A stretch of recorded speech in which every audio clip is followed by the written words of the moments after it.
Thank you, Madam Speaker. Global inflation, the pandemic, the war in Ukraine, supply chain disruptions. Some of the biggest issues of our current times are colluding to drive the cost of living up in Canada, particularly the cost of housing. And so, I thank for the opportunity to stand here today and discuss housing affordability, a crucial issue that affects everyone in this country.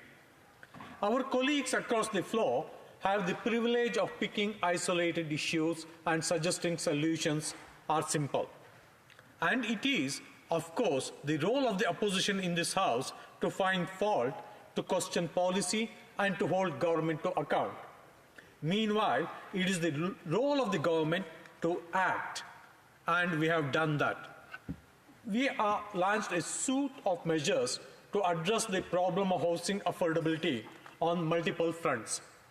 It would take more than my allotted time to address them all. So I would like to draw your attention to two initiatives that are focused specifically on speeding up the creation of housing. One of the things that defines the problem of housing affordability is that it takes years to build a home, but the need is happening now. And so we created the Rapid Housing Initiative, which is designed to support affordable housing projects with the quickest possible turnaround times. And we developed the Housing Accelerator Fund, launching this summer to encourage systemic changes in how housing is built in this country. The Rapid Housing Initiative is one of the most successful programs in our national housing strategy. It is designed to quickly yield new affordable homes for those who need them most and who need them soon. Through 2 rounds of funding, the Rapid Housing Initiative exceeded every target we set for it. Once the last bricks are laid, the 2 rounds are expected to produce more than 10,000 homes, 2,500 more than we hoped for. And that is why, late last year, we launched a 3rd round of projects backed by $1.5 billion in investment. It is expected to yield 4,500 additional affordable homes, bringing the total expected to 15,000. The Rapid Housing Initiative was launched as a part of our government's response to the pandemic. It continues because we recognize that the urgent need for housing has not gone away. While that initiative is getting shovels in the ground now, we have also announced the Housing Accelerator Fund to look to the future. The fund will help municipalities cut red tape and streamline their housing processes. The fund is backed by $4 billion in federal investments and will run until 2026-27. It will begin accepting applications this summer. The target is to create at least 100,000 net new homes over the course of the initiative.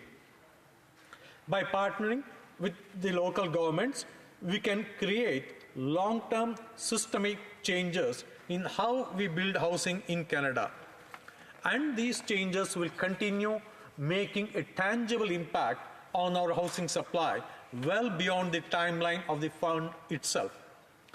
I could spend all my time today telling you why I think these are great programs. But let me just tell the story of Barbara Blanchard. Barbara was on a wait list for seniors housing, living with her daughter, and she had been struggling with housing costs for a long time. That is, until she found a home in Bechtel Modular Housing Development in Cambridge, Ontario. Her new home is part of an innovative project to turn shipping containers into affordable seniors housing. It is funded by Rapid Housing Initiative, and the project was turned around in 15 months. And most importantly, it has transformed Barbara's life for the better. Its accessibility features mean she can get around easily, and most importantly, she says it has given her back her independence. by teaming up with partners in municipal, provincial, and territorial governments, in indigenous communities, and in the private and not-for-profit sector, we are creating many success stories like Barbara's. We are creating them across this country from coast to coast to coast. As I said, the Rapid Housing Initiative and Housing Accelerator Fund are just two initiatives in our $82 billion national housing strategy. They are complemented by the strategy's other activities that together tackle this problem from every angle that will have an impact. It is a complex issue that needs a diverse set of responses. We have built on and enhanced this strategy repeatedly since its launch in 2017 in response to feedback from partners and the public and to the changing needs of the people of Canada. That's all a long way of saying that we have listened and we have acted. And we'll continue to do both because there's a lot more to do. Too many people in this country are still struggling to find and keep a roof overhead, to get a home that meets their family's needs and that allows them to thrive. There are too many Barbara Blanchards out there, people who are underserved by the housing market and who just need a little help getting our home. Our government has made housing a priority since day one of our mandate, and we will continue to do so. In my riding of Nepean, we have funded multi-faith housings, 98 beautiful affordable homes, which have been occupied, now lived by the families who are very, very happy. And we are also funding a new affordable housing project in the Bells Corners area in Nepean riding at the Christchurch area, where 47 new units are coming up. We have also announced funding for Ottawa Community Housing, who are going to start building affordable housing projects, affordable housing homes in Barhaven area of Nepean. Madam Speaker, one of the key things in housing is the new housing build-up that has got stagnated during the last almost 45 years.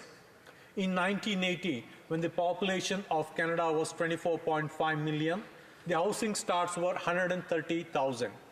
In 2023, the population of Canada is 38.8 million, but the housing starts are just 213,000. The housing starts to population growth ratio has actually come down from 0.55 in 1980 to just 0.3 in 2023. And that is the key thing that we are tackling along with partnering with the provincial and the municipal governments.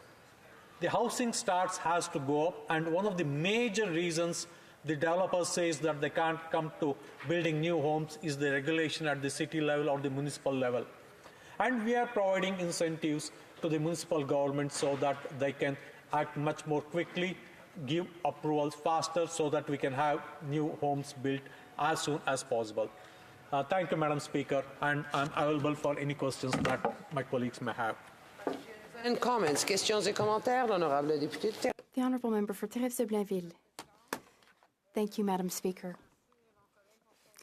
I thank my colleague for his speech. There are recommendations in this report from 2022.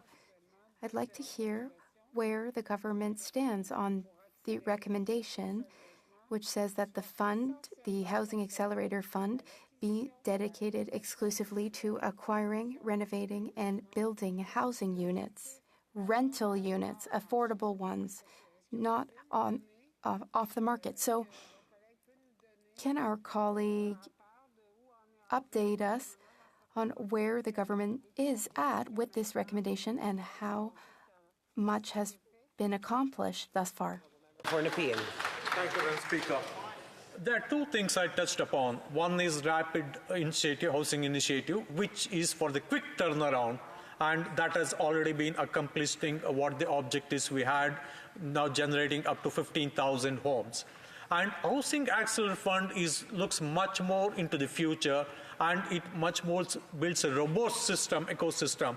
Making it exclusive to one particular need is not, in my view, is not the right approach. And Housing Accelerator Fund's objectives are very well defined, which provides much more answers to the housing affordable needs in the medium to long term. Thank you, Madam Speaker. Minute.